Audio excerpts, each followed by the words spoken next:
Good morning students, welcome in this session of business studies class. Today we are going to start our 8th unit, that is small business and enterprises. In this session we are going to discuss the concept of small business and role of small business in rural India. What is small business? First of all, small scale industry was defined by the Industries Development and Regulation Act 1951 as any enterprise which employs not more than 50 persons when using power and 100 persons when not using power and with capital assets not exceeding rupees 5 lakh. ऐसी industries को small scale industries की category में include किया जाएगा जिसमें जो persons हैं, maximum employees हैं, वो मोर देन 50 नहीं होने चाहिए, यानी कि अप टू 50 होने चाहिए. ऐसी इंडस्ट्रीज़ के अंदर जहां पर जो इलेक्ट्रिसिटी से चलती हैं, जो पावर का यूज़ कर रही हैं और जो हैंडमेड प्रोडक्ट्स मैन्युफैक्चर कर रही हैं, पावर का यूज़ नहीं कर रही हैं, वहाँ पर मैक्सिमम एम्प्लॉयज़ होने चाहिए 100. और इन इंडस्ट्रीज़ की जो कैपिटल है वो कितनी होनी चाहिए? अप टू 5 लाख रुपीज़ होनी चाहिए, 5 लाख से अबव नहीं होनी चाहिए. स्टार्टिंग में 1951 में very first small scale industries को इस कैटेगरी में लाई किया गया. After that this definition was revised in 1959, 1960, in 66, in 75, in 80 and 1990.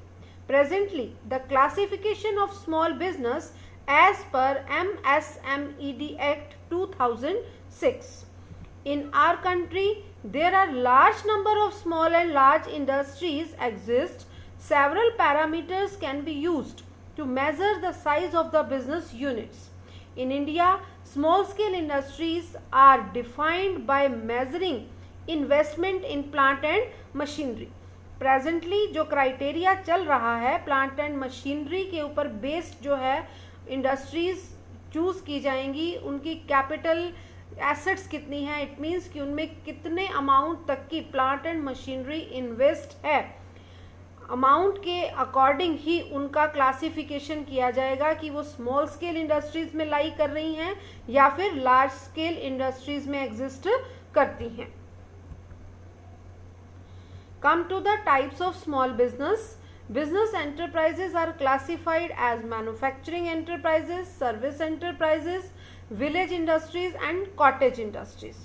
Among these manufacturing and service enterprises are again subdivided into micro, small and medium enterprises. The definition used by the Government of India to describe small industries is based on the investment in plant and machinery. Government of India ने जो एक criteria choose किया है वो क्या choose किया है कि किसी भी इंडस्ट्री को लार्ज स्केल इंडस्ट्री में लाई करना है या स्मॉल स्केल इंडस्ट्री में वो लाई कर रही है, किस बेस पे हम डिफ्रेंशिएट करेंगे कि उनका प्लांट एंड मशीनरी में इन्वेस्टमेंट कितना है, यानी कि उनकी कैपिटल एसेट्स में कितना इन्वेस्ट है amount.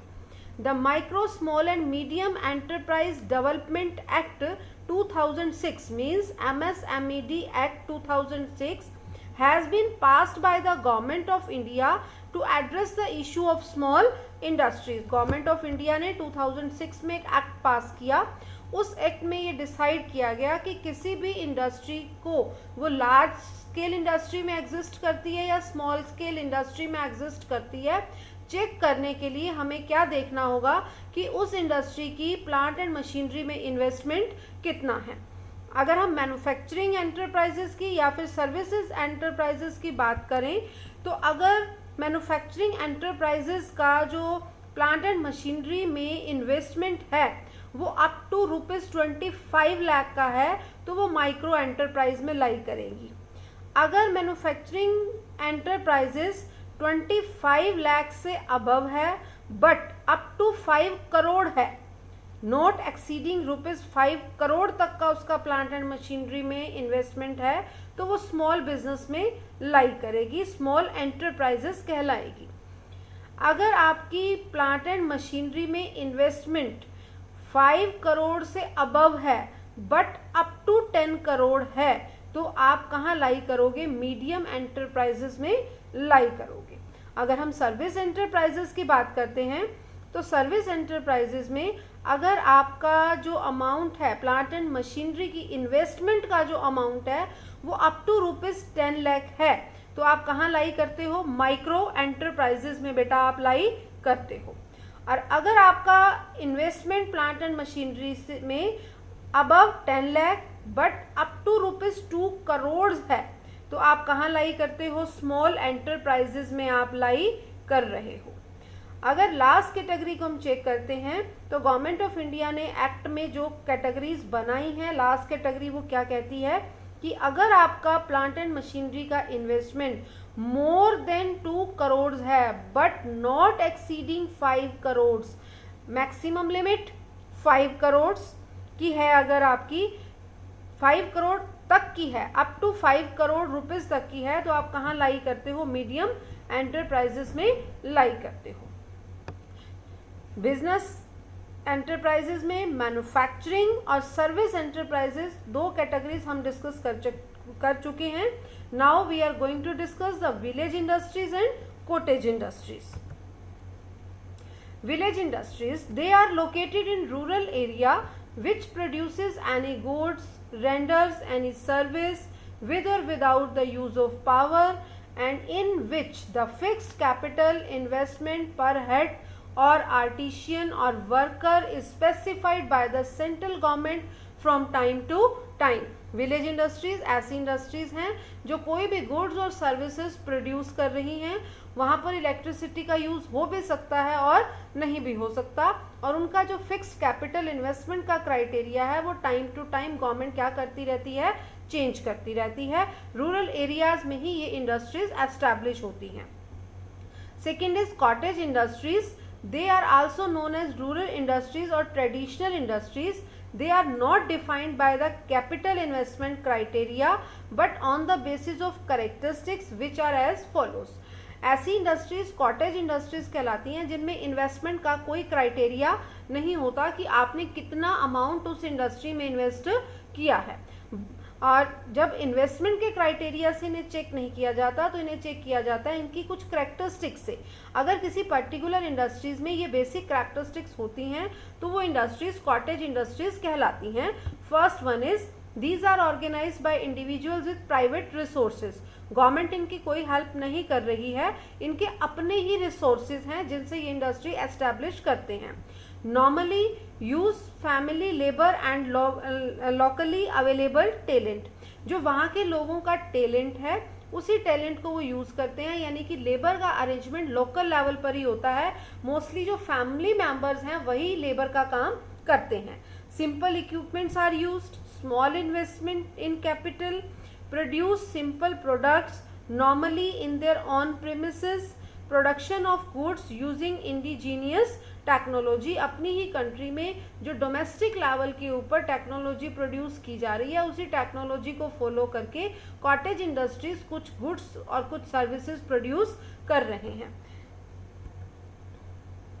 Come to the next topic, that is role of small business in rural India.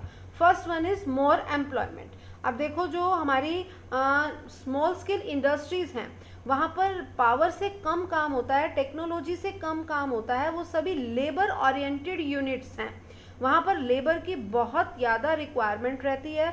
अब लेबर की ज़्यादा रिक्वायरमेंट रहेगी तो ऑटोमेटिक एम्प्लॉयमेंट क्या हो जाएगा? इंक्रीज हो जाएगा। स्मॉल स्केल इंडस्ट्रीज एम्प्लॉयमेंट को जो है वो उसका स्केल हाई कर देती हैं। Next is economic strength. Economic strength यहाँ पर 2 टाइप से इंक्रीज हो रहा है, स्ट्रॉन्ग हो रहा है। फर्स्ट तो ये कि स्मॉल स्केल इंडस्ट्रीज को अपने काम को चलाने के लिए बहुत ही लिमिटेड कैपिटल की रिक्वायरमेंट रहती है, तो लिमिटेड कैपिटल के रिक्वायरमेंट से कोई भी पर्सन जो है इस तरह के बिजनेस को स्टार्ट कर सकता है। अब कोई भी पर्सन इजीली बिना लीगल फॉर्मेलिटीज़ के, बहुत कम कैपिटल के साथ, बहुत कम जो है प्रॉब्लम्स के साथ कोई भी बिजनेस एस्टैब्लिश कर रहा है तो ऑटोमेटिक जो है उसकी जो इकोनॉमिक स्ट्रेंथ है, यानी कि उसकी जो इनकम है वो क्या हो जाएगी, इंक्रीज हो जाएगी। सेकेंड रहेगा इकोनॉमिक स्ट्रेंथ का, जो हमारी कंट्री की इकोनॉमिक स्ट्रेंथ की बात हो रही है कि हमारी कंट्री की इकोनॉमिक स्ट्रेंथ को स्मॉल स्केल इंडस्ट्रीज जो हैं वो स्ट्रॉन्ग करते हैं। सेकंड पॉइंट इसमें रहेगा आपके लिए बेटा, एम्प्लॉयमेंट जो है वो इंक्रीज कर रहे हैं, अनएम्प्लॉयमेंट को रिमूव कर रहे हैं। स्मॉल स्केल इंडस्ट्रीज से बहुत सारे लोगों को एम्प्लॉयमेंट मिलता है, जिससे उनकी per capita income, standard of living, ये सब कुछ क्या हो रहा है, इंक्रीज हो रहा है। ऑटोमेटिक हमारी कंट्री की इकोनॉमिक स्ट्रेंथ जो है वो स्ट्रांग हो रही है। Next one is opportunity for artisan. जो आर्टिस्ट लोग हैं और वो विलेज में रहते हैं, रिमोट एरियाज़ में रहते हैं, रूरल एरियाज़ में रहते हैं, ठीक है, वहाँ पर अगर स्मॉल स्केल इंडस्ट्रीज एस्टैब्लिश की जाती हैं तो उन्हें भी जॉब करने का चांस मिलता है, उन्हें भी अपनी जो आर्ट है उसे शो करने की अपॉर्चुनिटीज़ अवेलेबल होती हैं। बैलेंस रीजनल डेवलपमेंट, पहले क्या होता था कि एक पर्टिकुलर एरिया ही डेवलप हो रहा है, पर्टिकुलर सिटी, पर्टिकुलर जो है रीजन जो है वो डेवलप होते थे। क्यों? क्योंकि वहाँ पर इंडस्ट्रीज़ होती थी, इंडस्ट्रीज़ होने से वहाँ पर बेसिक जो एमिनिटीज़ हैं वो भी इंक्रीज़ हो जाती थी। लेकिन अब स्मॉल स्केल इंडस्ट्रीज़ एस्टैब्लिश होने से सिटीज़ के साथ साथ, बड़े बड़े शहरों के साथ साथ स्मॉल एरियाज़ जो हैं, रूरल एरियाज़ जो हैं, स्मॉल सिटीज़ जो हैं, वहाँ पर भी इक्वल डेवलपमेंट होने लगा है। Next one is promotion of standard of living. Very simple कि जब एम्प्लॉयमेंट इंक्रीज होता है तो ऑटोमेटिक इनकम इंक्रीज होती है, और इनकम इंक्रीज होते ही स्टैंडर्ड ऑफ लिविंग इंक्रीज हो जाता है। Better utilization of local resources. Small scale industries rural areas में एस्टैब्लिश की जाती हैं और वहाँ पर जो रिसोर्सेज अवेलेबल होते हैं, अगर इंडस्ट्रीज एस्टैब्लिश ना की जाएं तो वो रिसोर्सेज डंप हो जाते हैं, उनका कोई यूज़ नहीं रहता। वो रिसोर्सेज सिर्फ और सिर्फ यूज़ हो ही कब पा रहे हैं, जब वहाँ पर इंडस्ट्रीज एस्टैब्लिश हुई हैं। Next is less pressure of population on agriculture. Agriculture sector के ऊपर पॉपुलेशन के बहुत बड़े पार्ट का जो है वो ऑलवेज जो है वो वहाँ पर रहा है रोल, कि बहुत सारे एक फैमिली के मेंबर्स होते हैं और वो सभी एग्रीकल्चर लैंड के ऊपर डिपेंड होते हैं। स्मॉल स्केल इंडस्ट्रीज़ के एस्टैब्लिश होने से सभी जो मेंबर्स हैं उनमें से कुछ मेंबर, फैमिली के कुछ 4-5 मेंबर्स ही जो हैं वो एग्रीकल्चर लैंड को टेक केयर दे रहे हैं, और बाकी सभी मेंबर्स किस में इन्वॉल्व हो जाते हैं, स्मॉल स्केल इंडस्ट्रीज़ में इन्वॉल्व हो जाते हैं, जिससे एग्रीकल्चर लैंड के ऊपर प्रेशर कम हो जाता है। ठीक है, एग्जाम्पल से और क्लियर करेंगे कि एक फैमिली में 10 मेंबर्स हैं, उनके पास एक पर्टिकुलर लैंड का एरिया है, वो सभी मेंबर्स उस लैंड के एरिया के ऊपर ही प्रोडक्शन में जो है वो लगे हुए हैं, और जबकि जितना एरिया लैंड का उनके पास है उस एरिया के लिए ओनली 4 मेंबर्स ही रिक्वायर्ड हैं। बाकी 6 मेंबर्स भी क्या हैं, उनके साथ इन्वॉल्व हो रहे हैं, हालांकि उनकी वहाँ पर कोई भी रिक्वायरमेंट नहीं है। यानी कि जितना लैंड का एरिया है उस लैंड के एरिया पर काम करने के लिए ओनली 4 पर्सन्स ही रिक्वायर्ड हैं। अब 6 पर्सन्स ना उनकी रिक्वायरमेंट है, नहीं उनके पास और कोई काम नहीं है, फिर वो कहाँ इन्वॉल्व हो जाते हैं, ऑटोमेटिक उस एग्रीकल्चर एरिया में इन्वॉल्व हो जाते हैं। अब जैसे ही स्मॉल स्केल इंडस्ट्रीज़ ओपन होती हैं तो उन्हें अपॉर्चुनिटीज़ मिलती हैं कि हम इन इंडस्ट्रीज़ में इन्वॉल्व हो जाएं, यहाँ पर जॉब करें, या हम खुद एक स्मॉल स्केल इंडस्ट्री एस्टैब्लिश कर लें, तो ऑटोमेटिक एग्रीकल्चर लैंड के ऊपर जो प्रेशर होता है नंबर ऑफ पर्सनस का, वो डिक्रीज हो जाता है। अब स्मॉल स्केल इंडस्ट्रीज एस्टैब्लिश होंगी तो 6 पर्सन या तो वहाँ जॉब करेंगे या वो अपना खुद का एक स्मॉल स्केल इंडस्ट्री एस्टैब्लिश कर लेंगे। तो एग्रीकल्चर लैंड पर कितने लोग काम करेंगे, ओनली 4 पीपल काम करेंगे। तो ऑटोमेटिक एग्रीकल्चर लैंड के ऊपर जो प्रेशर है वो क्या हो गया, डिक्रीज हो गया। Last is equitable distribution of income. अब पहले जो होता था क्या था कि बड़ी बड़ी इंडस्ट्रीज़ कहाँ एस्टैब्लिश थी, बड़े बड़े सिटीज़ में एस्टैब्लिश थी, वहीं पे सारी इंफ्रास्ट्रक्चर फैसिलिटीज़ जो हैं वो प्रोवाइड करती थी गवर्नमेंट। ठीक है, तो जिससे क्या होता था कि वो इंडस्ट्रीज़ और ग्रोथ करती थी, और उन इंडस्ट्रीज़ में काम करने वाले एम्प्लॉयज़ की भी ग्रोथ होती थी, और रूरल एरियाज़ में रहने वाले जो जनरल पब्लिक थी वो बिल्कुल ही बैकवर्ड होती जाती थी। क्यों? क्योंकि उन्हें ना तो कोई फैसिलिटीज़ मिल रही है, ना एम्प्लॉयमेंट मिल रहा है, ना उनकी गवर्नमेंट कोई टेक केयर कर रही है। ठीक है, तो अब क्या होने लगा है कि स्मॉल स्केल इंडस्ट्रीज एस्टैब्लिश होने की वजह से गवर्नमेंट भी उस पर्टिकुलर एरिया की टेक केयर करती है, वहाँ पर कुछ फाइनेंशियल इंसेंटिव्स, कुछ सब्सिडीज़ प्रोवाइड करती है, वहाँ पर इंफ्रास्ट्रक्चर फैसिलिटीज़ को मेंटेन करती है, क्योंकि यहाँ पर क्या है, इंडस्ट्रीज़ हैं तो बहुत सारी फैसिलिटीज़ वहाँ पर गवर्नमेंट को देनी पड़ती हैं। तो इसीलिए इनकम जो है वो जनरेट हो रही है, कहाँ पर, रूरल एरियाज़ में भी जनरेट हो रही है और बिग और स्मॉल सिटीज़ में भी जनरेट हो रही है। कहीं पर स्मॉल स्केल इंडस्ट्रीज़ हैं तो कहीं पर लार्ज स्केल इंडस्ट्रीज़ हैं।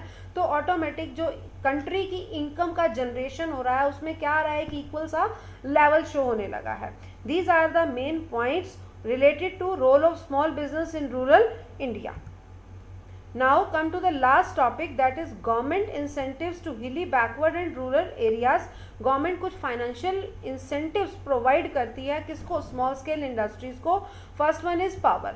सम states supply power at a concessional rate of 50%, कि स्मॉल स्केल इंडस्ट्रीज को डिस्काउंट के ऊपर हम इलेक्ट्रिसिटी प्रोवाइड करेंगे। Tax holidays, exempt from payment of tax for 5 years। फर्स्ट 5 years में स्मॉल स्केल इंडस्ट्रीज का जो टैक्स है वो एग्जाम्प्ट कर दिया जाता है, यानी कि उनकी जो इनकम है वो टैक्स फ्री कर दी जाती है। सम स्टेट्स में ऐसा है। Land and water, availability of land at concessional rate. अगर किसी को स्मॉल स्केल इंडस्ट्री एस्टैब्लिश करनी है और उसके पास अपना लैंड का एरिया नहीं है तो गवर्नमेंट उसे कंसेशनल रेट के ऊपर लैंड अवेलेबल करवाती है। Water is supplied on no profit no loss basis. Octroi, most of the states have abolished octroi. State, बहुत सारी स्टेट्स ऐसी हैं जिन्होंने अब ऑक्टोरॉय का जो चार्ज था वो हटा दिया है।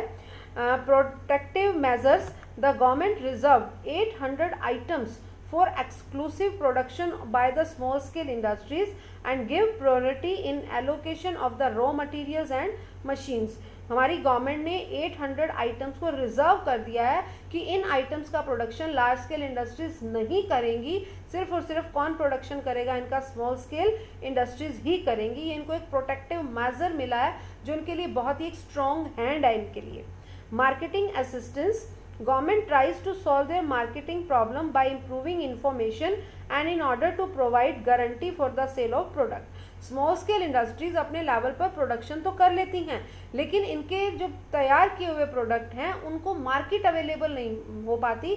मार्केट अवेलेबल होने का मीनिंग क्या है बेटा, कि जिस कॉस्ट में इन्होंने प्रोडक्ट को मैन्युफैक्चर किया है उससे अबव प्राइस में ये अपने प्रोडक्ट को सेल नहीं कर पाते हैं। इन्हें अच्छे जो बायर हैं वो नहीं मिल पाते हैं कि अगर एक प्रोडक्ट को ये 100 रुपीज़ पर यूनिट में प्रिपेयर कर रहे हैं तो इन्हें ऐसी मार्केट नहीं मिल पाती है कि जहां ये अपने प्रोडक्ट को 125 और 130 रुपीज़ में सेल कर सकें, यानी कि 25 और 30 रुपीज़ पर यूनिट जो है ये प्रॉफिट अर्न कर सकें।